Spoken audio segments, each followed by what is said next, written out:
Hi, I'm Ani Heidel, and I am on the NGSD Assistive Technology team, and I'm going to share with you a tech tip today on using guided access. Guided access is great for when you want a student to work in a particular app, but that student continues to push the home button to exit or wants to go in a more preferable app. Maybe they like to futz with the volume and you don't want them to touch the volume. The guided access will lock all those things. So in order to use guided access, we go into our settings and we go under General, and then we're going to go to Accessibility first, go all the way down to Guided Access, and right now my guided access is on, but if yours is off, you can just push the toggle and turn it on. If you're using it for the first time, you're going to want to set the passcode settings by clicking on Set Guided Access Passcode. It's going to ask you to enter it twice. To use guided access, you need to go into the app you wanted the students to use, and then you're going to triple click the home button 3 times real fast. Okay, that because I've used guided access before, my guided access just started, and that once you have it set up, that's what will happen a lot of times. But if you want to get out of guided access, triple click it again, hit it 3 times, and then you enter your passcode, and it'll go into this screen. Now this is the screen you'll probably see the first time you triple click. This is the screen where you can kind of decide what you want the students to touch and what you don't want to touch. Now on the top of this app there's an ad. I don't want my students to touch that ad because then it will open up Safari. So I am going to circle that ad, and it will be kind of disabled. Let's say I don't want my students to do the share button down here. I will circle that and it will disable the share button.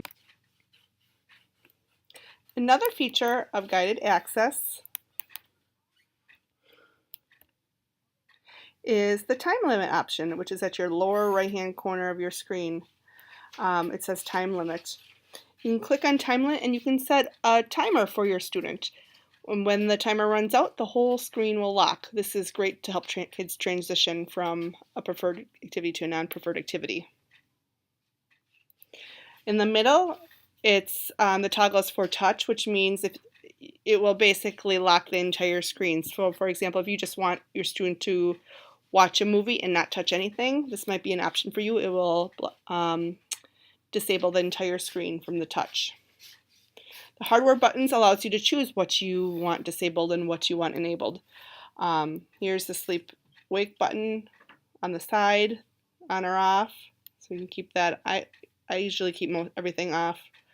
Everything on. So, when it's on, those things will be disabled when guided access is on. The volume button, the motion. So basically, when you turn the screen, it's not going to turn, and the keyboard. And when you want ready to go, ready for the student to start, you click resume. And you're ready to go. Okay, now my students can use the app, but if they touch up on top, that area is disabled. They can also use the tools that are still available to them, but they cannot use the tool that I disabled. Again, if you want to exit, you triple click, 1, 2, 3. And then you have to enter the password to leave. One thing is, if a student tries to enter a password too many times, it will lock the app for a certain amount of time.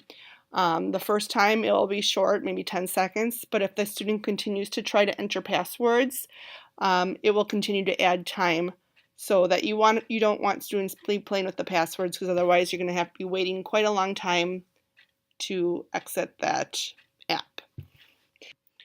Thank you for watching, and we will post all these videos on the Assistive Technology Schoology page in the resources section to go back to if you have any questions.